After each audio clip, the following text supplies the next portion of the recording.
Let's install a TORQEEDO. Some of you, if you watched the last video, saw that I have a TORQEEDO on my inflatable. Some of you are probably wondering, how the heck can you do that?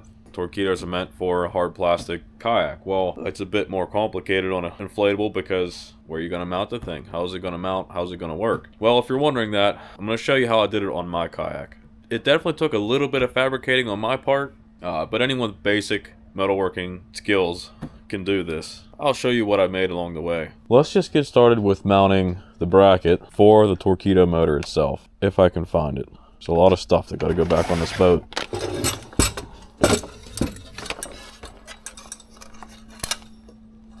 So yeah, this, as you can tell, came with the TORQEEDO. I made this bracket and these brackets. Pretty simple if you think about it, but I'm sure not everybody can make this. Basically, I took a kick plate for a door, which is stainless, put it in a vise, and just started beating on it with a hammer. You know, I don't have a press brake or anything crazy. I gotta do what I gotta do in my garage. Bend it in a way to take up the difference. This mounting bracket is on the nose of this, it's slanted, so I made this side a little higher, this side smaller to level it off some. It's hard to really show exactly what I did, but you can kind of see the plate is basically shaped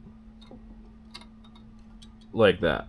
Bolted this bracket onto that bracket, and then I added, we could call it outriggers, but for more strength and to try and keep this from raising up under load, I basically put a bolt through there, and then what I do is basically I just took a piece of rope, tie it to that bolt, and then I can clip it to this strap already on the boat. So now it's a little bit of movement, but now, I mean, you can lift the whole kayak by that, and that's going to help keep this thing from moving around too much. One of the things I do when I'm building anything, whether it be putting my e-bike together or putting a TORQEEDO on a boat or anything, any kind of product that you buy, my goal is to always do my modifications without affecting said product. I guess in layman's terms is I didn't want to add any patches or cut any material or change the factory boat in any way. I wanted to make this work exactly with the things it came with. Yeah, I had to make some special brackets and things, but I did not change anything about the boat. We're going to put the TORQEEDO on. So here's your reverse lock. That's going to go inside. Pretty cool how this is set up with this like quick connect stuff. But that just drops down in there. You have to make sure when you put this in that it's sitting correctly. There we go. Lock that down. You have your TORQEEDO. One of the things I had wrong in that first outing, actually I had this bracket above here holding this. That was shortening my distance by about the width of this is like 2 inches. So I managed to get it 2 inches deeper by putting this inside of the steering knuckle thing. That'll get me a little more depth in hopes of keeping it from cavitating. Because if you notice in that video, it would go bang, bang, bang. That was it sucking up air. Honestly, that is probably the hardest part of this, was making these brackets. But the second hardest part is the assembly of the foot steering. So somewhere in my research of this boat, found a video showing a TORQEEDO on this boat. So I looked closely to see if they had foot steering, and they did. And what they did was they had 2 more pads on each side, inside of here. So your foot pedals would sit inside like this on both sides. And at first I thought, yeah, that's absolutely what I'm going to do because that's how they did it, and why not? But the issue lies, A, with buying these are $25 a piece, so you have $100 in just gluing on things inside your boat. That ruins my ability to not change the boat. You know, at some point in this lifetime of boat, it's either going to get given away, thrown away, or potentially sold if I find a better boat that I like. And I hate to modify things in case I do decide to sell it. I want to say, hey, it's completely factory. It's not been changed. But the second reason why that's not a good thing is because with this bracket that these have to slide in and the height of these pedals end up sitting like this close. And now you're left with like no room inside your boat and your feet are this close trying to work these pedals. So I was like, I can't do that. I don't want to do that. So my idea was to make brackets. So if there's one thing about this boat that I'm proud of for myself, it is these brackets. You mount these plates underneath of the track mount. So you still have the track mount to be used, and it puts, let's just get this one down so I can explain. I think it looks clean. Yeah, I could paint these or something, but I'm not worried about it. Let's get the other side on. So I think that's about the best thing I could have ever done with the pedal steering.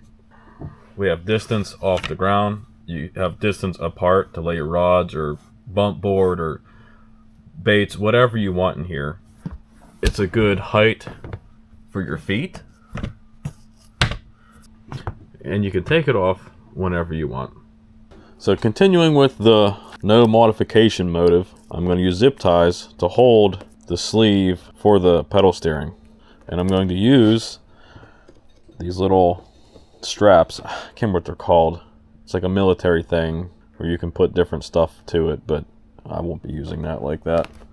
So we're going to come down here, slide a zip tie through, and then zip tie it tight. That's why I have electrical tape in there, just to help that zip tie hold this from moving. And it is tight. It ain't going nowhere. A good pair of flush cutters is very nice for this. And then we're going to do that 2 more times down the side of the kayak. We got that guy on there. Oh, that's right. I didn't do it 2 more times here. I did it once here. And then the other ingenious part is I'm going to run this underneath of the rear track mount. You know, even though I am trying not to modify this kayak, I still want it to look remotely clean and professional. And I think running this underneath this track mount is a very cool way to do that. Yeah, you'll still see this, and yeah, it's not run inside the boat, but you know what? I like it. And then on your way back, I ran this through these. And then came up behind here. And then zip tied this guy up here. And then we will try the second spot. Yeah, some people may look at zip ties and think, oh, what a hack job, but I don't know. I kind of like it. I like the ability to change things and not permanently modify anything.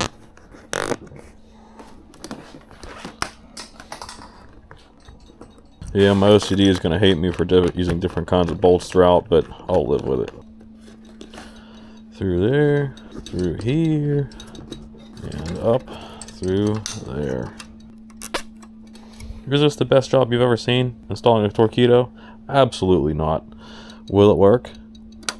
Absolutely.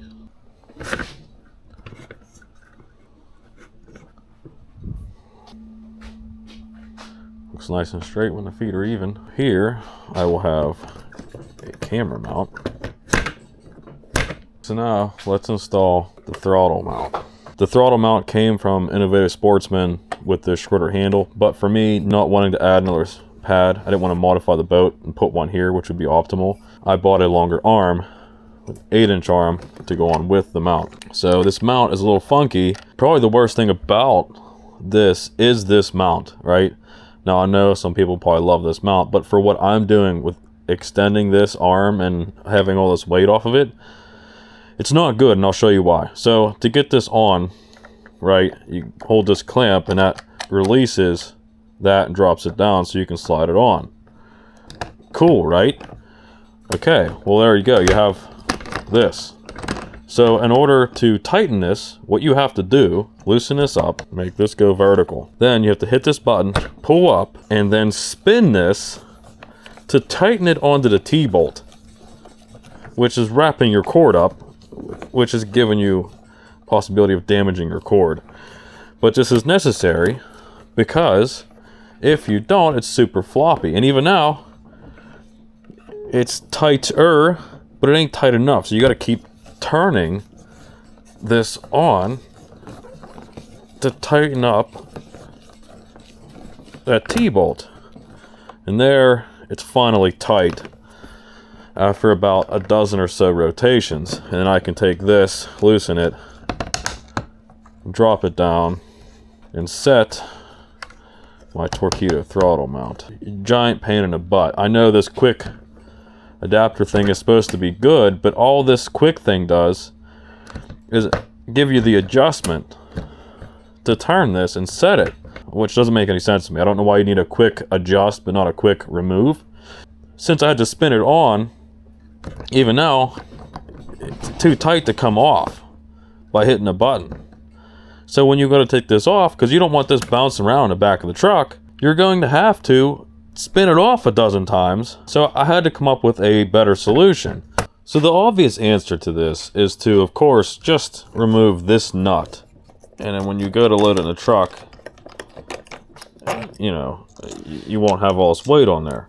That's not bad, but I can just see me losing this spring and nut with this thing bouncing in the back of my truck or something stupid. So I was really looking and hoping for some kind of a quick attachment. I don't know what to get, because even this is kind of a pain in the butt. And then, well, the benefit is I still have enough room for an actual quick mount to go on beside it. And then how this should be is like my camera mount, where you just push it down in and then you can spin and pull it out. That's what you would want. You don't need a quick turn. You need a quick removal. And as you can see, it's still moving around and flopping, and this is not. So like, I gotta figure something out. All right, so my idea for the reverse lock, put that on first. We are going to run this through this eyelet and then tie on the ball. Pull it through the ball. And then with this just sitting here like this, if I need to go in reverse, so I should be able to grab this while I'm in the chair, pull up, reach my throttle to reverse, do my reversing, and let go. So anyways, the next thing to install will be this one and connect it to the other side of the kayak. And that's what lifts it out of the water. Very important. But what's important about it is actually being able to raise it and then lock it. So that's my plan with that. I think that works great. The only thing better, I guess, would be to have this out of the way. Maybe we could tuck it in here. We will see. All right, let's hook the battery up. I don't have a way of strapping this thing down yet. I'm assuming it's pretty waterproof. So there's your TORQEEDO, and there's your throttle control. So now we're gonna have the pump with us back here. And then we'll have the battery somewhere right there. If we have the second seat in, maybe slide this underneath the seat. That's it for wiring. That's it. That's all you got to do. So here's my idea for the paddle, because you want to keep paddles with you just in case. Put these guys on both sides. Shove that guy back there, and it's secure like that. And we will do the same thing on the other side. There you go. Will probably be maybe an issue with the seat, maybe not. We will see. The second seat, that is. Never want to forget this guy. Very important. Bunch of metal on it.